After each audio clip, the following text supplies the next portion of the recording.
মাত্র 17,000 টাকায় 6GB RAM সাথে 128GB স্টোরেজ সহ মিডিয়াটেক ডায়মেনসিটির 6100+ প্রসেসরের পাশাপাশি ফুল এইচডি প্লাস রেজুলেশনের ডিসপ্লে নিয়ে রিয়েলমির নতুন ফোন মার্কেটে লঞ্চ হয়েছে রিয়েলমি নার্জো 70x।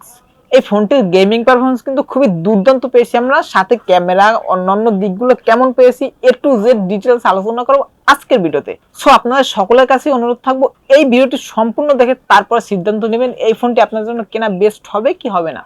সো যা যাক মেইন ভিডিওতে। ফোনটির বডি এবং ফ্রেম দু জায়গায় কিন্তু প্লাস্টিকের ব্যবহার করা হয়েছে, তবে রেয়ার প্যানেলের ফিনিশিংটা কিন্তু খুবই সুন্দর, দেখতে খুব ভালোই লাগছে। এবং সাথে রয়েছে IP54 এর water and dust resistance certification, যার কারণে টুকটাক পানি ছিটাফোঁটা কিংবা ধুলোবালি লাগলে ফোনে কোনো রকম কোনো সমস্যা হবে না। ফোনটিতে সাইড মাউন্টেড ফিঙ্গারপ্রিন্ট সেন্সর রয়েছে, ডুয়েল স্টিরিও স্পিকার রয়েছে এবং 900 নিট স্পিক ব্রাইটনেস রয়েছে, এবং সাথে আরো রয়েছে 6.72 ইঞ্চি ডিসপ্লে, থিকনেস 7.69 মিলিমিটার এবং ওয়েট 188 গ্রাম। তবে ওয়েট 188 গ্রাম খুবই লাইট ওয়েট, কিন্তু ওয়েটটা কিন্তু খুবই কম আছে। সো অন হ্যান্ড ফিল খুব সুন্দর পাবেন, মানে এক হাতে অনায়াসে ব্যবহার করতে পারবেন। পোর্শন বাটন নিয়ে কথা বলতে গেলে ফোনটি রাইট সাইডে রয়েছে একটি ভলিউম মাউন্টেড বাটন এবং একটি পাওয়ার অফ বাটন। তবে এই পাওয়ার অফ বাটনটি কিন্তু side mounted physical fingerprint sensor হিসেবে কাজ করবে, যেটা খুবই ফাস্ট অ্যান্ড অ্যাকুরেট, মানে টাচ করার সাথে সাথে আনলক হয়ে যাচ্ছিল। মানে ফিঙ্গারপ্রিন্ট সেন্সর কোনো রকম কোনো ডিলের দেখা মিলেনি, অ্যাকুরেটই ছিল। এবং লেফট সাইডে কিছুই নেই, এবং উপর দিকে রয়েছে স্পিকার এবং সিম ট্রে। এবং এই সিম ট্রেতে কিন্তু আপনারা দুটি সিমের পাশাপাশি একটি এক্সটার্নাল মেমোরি কার্ডও ব্যবহার করতে পারবেন। সো এই বিষয়টা কিন্তু খুব ভালোই লাগছে। এবং নিচের দিকে রয়েছে main speaker, primary mic, USB Type-C charging port এবং একটি হেডফোন জ্যাক। অপারেটিং সিস্টেম হিসেবে রয়েছে Android 14 এবং ইউআই হিসেবে রয়েছে রিয়েলমির নিজস্ব ইউআই রিয়েলমি ইউআই 5.0। এবং এই ফোনটিতে কিন্তু সাথে 6GB পর্যন্ত ভার্চুয়াল র্যাম ব্যবহার করতে পারবেন, মানে 6GB ভার্চুয়াল র্যাম ব্যবহার করার সুবিধা রয়েছে। তবে একটি বিষয় না বললেই নয় ভাই, এই ফোনটির ইউআই কিন্তু যথেষ্ট ক্লিন ছিল, মানে যথেষ্ট স্মুথ ছিল। তবে কিছু অপ্রয়োজনীয় অ্যাপস আছে টুকটাক, এগুলো থাকে। তবে একটি বিরক্তিকর ব্যাপার আছে ভাই, আপনারা সকলে হয়তো জানেন যে বর্তমানে কিন্তু রিয়েলমির ইউআইতে প্রচুর পরিমাণে অ্যাড শো করে, বিভিন্ন জায়গায় গেলেই বিভিন্ন অ্যাড শো করে।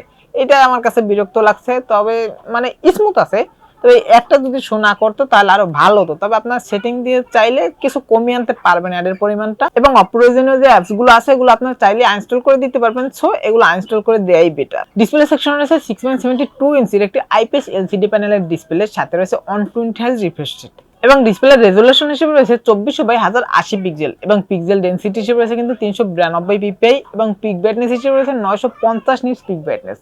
তবে 950 নিটস পিক ব্রাইটনেস মোটামুটি ঠিক আছে, তবে আরেকটু বেশি দিলে ভালো তো।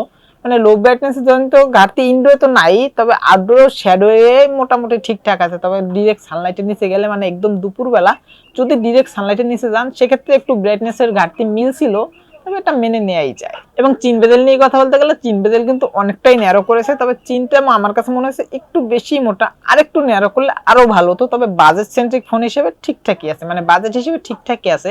এবং ডিসপ্লের উপরে ঠিক সেন্টারে রয়েছে একটি পাঁচল সেলফি ক্যামেরা। ফোনটির রিয়ার প্যানেলে রয়েছে ডুয়াল ক্যামেরা সেটআপ, যার মেইন শুটারটি 15 মেগাপিক্সেলের একটি শুটার, যার অ্যাপারচার হিসেবে রয়েছে 1.8, এবং সাথে রয়েছে 2 মেগাপিক্সেলের একটি ডেপথ সেন্সর, এবং এটির অ্যাপারচার হিসেবে রয়েছে 2.4। ফোনটির পিকচার কোয়ালিটি নিয়ে কথা বলতে গেলে পিকচার কোয়ালিটি মোটামুটি ঠিকঠাকই আছে, তবে মানে কালার ডিটেলসের একটু ঘাটতি মিলছিল। তবে স্যাচুরেশনটা মনে হচ্ছে একটু ওভার স্যাচুরেট করে ফেলতেছিল, এবং রেড কালারটা হালকা একটু বুস্ট করে। তবে অনেকের কাছে এটা ভালো লাগবে, কারণ রেড কালারটা একটু বুস্ট করলে ছবিটা দেখতে একটু ভালোই লাগে, ছবিটা একটু উজ্জ্বল উজ্জ্বল লাগে। সো অনেকের কাছে এটা ভালো লাগে।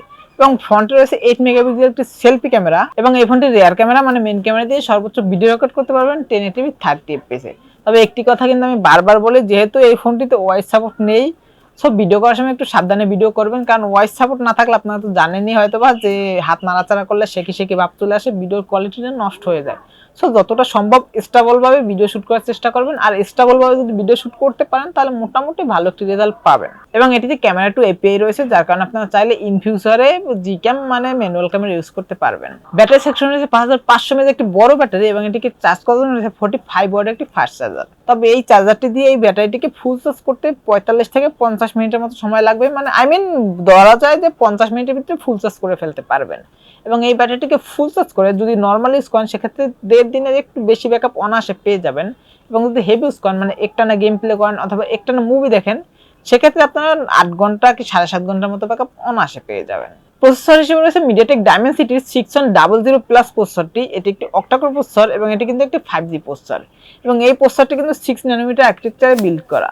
জিপি হিসেবে রয়েছে মালি G57, এবং গেমিং নিয়ে কথা বলতে গেলে এই ফোনটি দিয়ে গেমিং মানে পাবজি গেমটা মোটামুটি মিডিয়াম সেটিংসে স্মুথলি প্লে করতে পারবেন। তবে লং টাইম প্লে করলে হালকা একটু হিটের দেখা মিলে, তবে খুব বেশি হিট না, হাতে মনে হয় যে হালকা একটু হিট। তবে আবার যখন হালকা হিট হয় তখন একটু ল্যাগিং এর দেখা মিলে মাঝে মধ্যে, সবসময় না। তবে ফ্রি ফায়ার কিন্তু একদম স্মুথলি প্লে করতে পারবেন, কোনো প্রকার কোনো ল্যাগিং জনিত ইস্যু, কোনো ফ্রেম ড্রপ ইস্যু মিলবে না। ফোনটি দুটি ভেরিয়েন্টে মার্কেটে পেয়ে যাবেন 6GB র্যামের সাথে 128GB স্টোরেজ, এবং আরেকটি ভেরিয়েন্ট পেয়ে যাবেন 8GB র্যামের সাথে 128GB স্টোরেজ। এবং দুটি ভেরিয়েন্টে র্যামটা হিসেবে পেয়ে যাবেন LPDDR4X এবং স্টোরেজটা হিসেবে পেয়ে যাবেন UFS 2.2। এবং প্রাইস নিয়ে কথা বলতে গেলে এই ফোনটির 6/128GB ভেরিয়েন্টের দাম পড়বে 16 থেকে 18,000 টাকার ভিতরে, এবং 8/128GB ভেরিয়েন্টের দাম পড়বে 18 থেকে 20,000 টাকার আশেপাশে। ফোনটির ভালো দিক এবং খারাপ দিক নিয়ে কথা বলতে গেলে সবার প্রথমে যদি ভালো দিক নিয়ে কথা বলি, তাহলে সবার প্রথমে আসবে i54 রেটিং রয়েছে, যার কারণে টুকটাক পানি ছিটাফোটা কিংবা ধুলোবালি লাগলেও কোনো সমস্যা হবে না।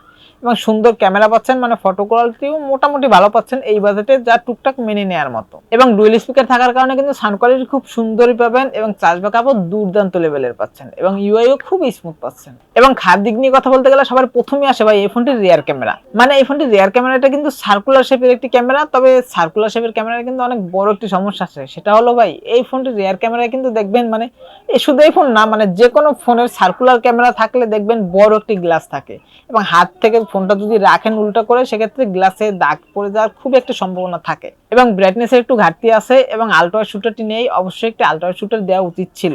এবং ইউআই স্মুথ, হ্যাঁ ঠিক আছে, তবে ইউআই তে প্রচুর পরিমাণে অ্যাড আসে, এটা না হলে আরো ভালো হতো।